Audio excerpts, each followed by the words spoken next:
E aí, você já tomou o seu café Moraes hoje? Então chegou a hora daquele momento especial, é hora de tomar um bom café. E o café Moraes é bom demais. Pela manhã, depois do almoço, à tarde, nos negócios, não importa a hora. O que importa é você tomar um bom café. É hora de tomar o Café Moraes. Café Moraes há mais de 50 anos. É o sabor do Brasil. Você já conhece todos os produtos que o Café Moraes oferece? Tem o Café Moraes Gold Superior, o Café Moraes Tradicional, o Premium, o Café Moraes Expresso em grãos e também o Gourmet. Então peça o seu, experimente toda a qualidade, o aroma refinado e o sabor extraordinário do Café Moraes.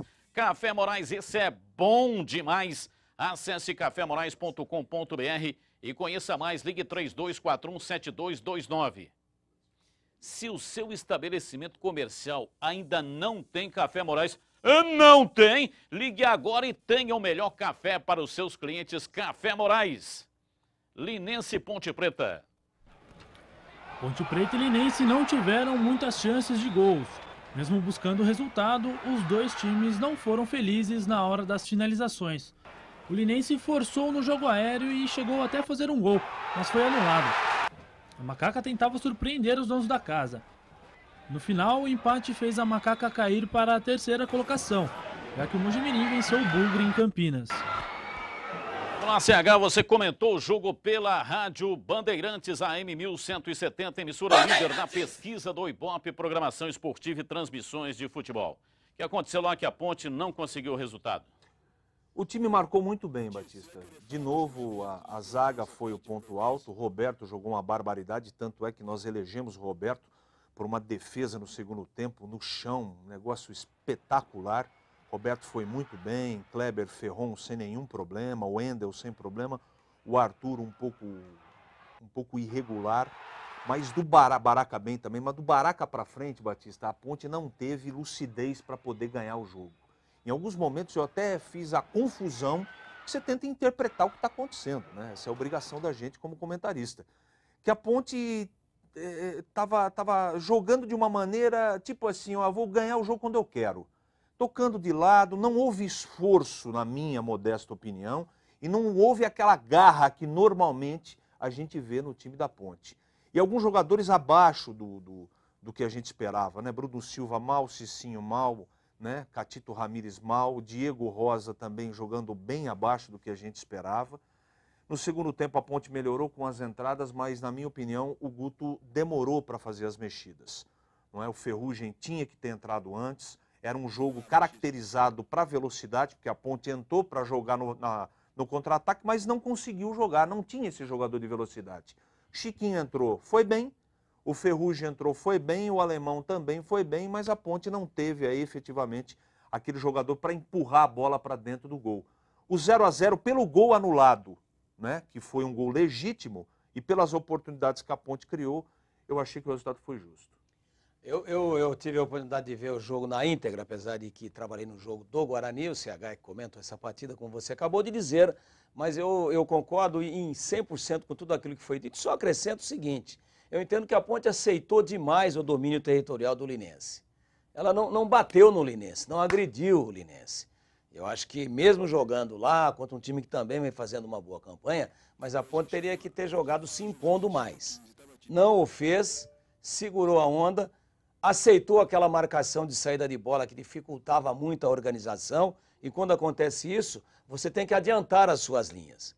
Não permitir com que o adversário empreenda esse tipo de estratégia durante o jogo todo. E foi isso que aconteceu. Então a Ponte agrediu pouco. Agora, a campanha ainda é muito boa, excelente. A Ponte está a 2 pontos do líder e na vice-liderança o Mojimirim a diferença é uma vitória, porque a pontuação é rigorosamente a mesma, 20 pontos para a Ponte e 20 para o Mogi. Só que nas últimas 3, Batista, foram 9 pontos disputados e 3 pontos ganhos apenas. É tudo rigorosamente dentro do que era esperado.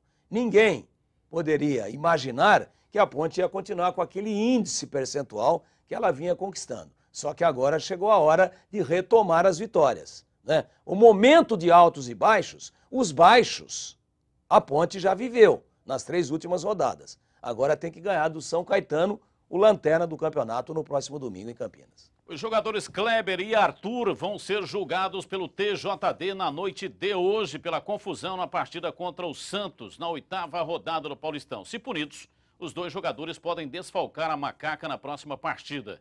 O Kleber não foi citado, não tomou nem cartão naquele lance, o Arthur sim, e já cumpriu uma partida automática. E agora 15 Mirassol. A torcida não comparece como esperado por causa da chuva, mas mesmo assim é o 15 quem começa atacando. Paulinho dá a chamada caneta no marcador do Mirassol, olha que bonito. Faz bela jogada, mas depois erra a mira. O Mirassol responde com essa cobrança de falta do lateral Pio, que assusta o time da casa. Os visitantes se animam. Camilo faz fila na zaga do 15 e quase abre o marcador. Ainda no primeiro tempo, o Paulinho acerta essa bomba e quase coloca o Nhoquim na frente. Mas é no segundo tempo que o jogo esquenta literalmente. O lateral Gustavo atropela o jogador do Mirassol e recebe amarelo. Depois, Gustavo é quem é acertado por Camilo, que também recebe amarelinho.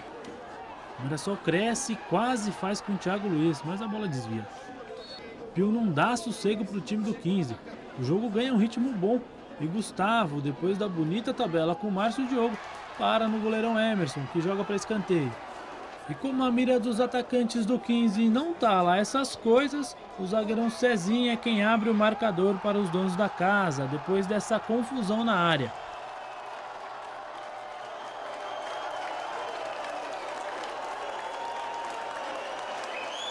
A empolgação é tanta que o jogador se machuca depois do gol e tem que sair. Mas a alegria dura pouco. O técnico do Mirassol, Ivan Baitello, tira o volante mineiro e coloca o atacante Caion. Na primeira vez que toca na bola, ele deixa Camilo livre. O meia corta e sofre pênalti. O próprio camisa 10 bate e empata para o Mirassol.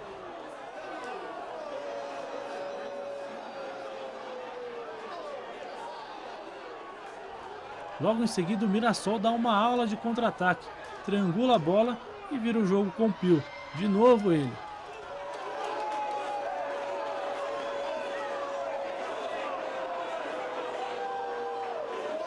A torcida do 15 perde a paciência com o time e começa a ir embora. E quando a fase não tá boa, de novo o Paulinho fica cara a cara com o Emerson, mas não consegue marcar. Mesmo assim, o camisa 11 do 15 não desiste. E um minuto depois, na comemoração, ele joga longe a má fase. Fim de jogo sem vencedores em Piracicaba. O empate com o Mirassol dentro de casa piora a situação do 15 no Paulistão.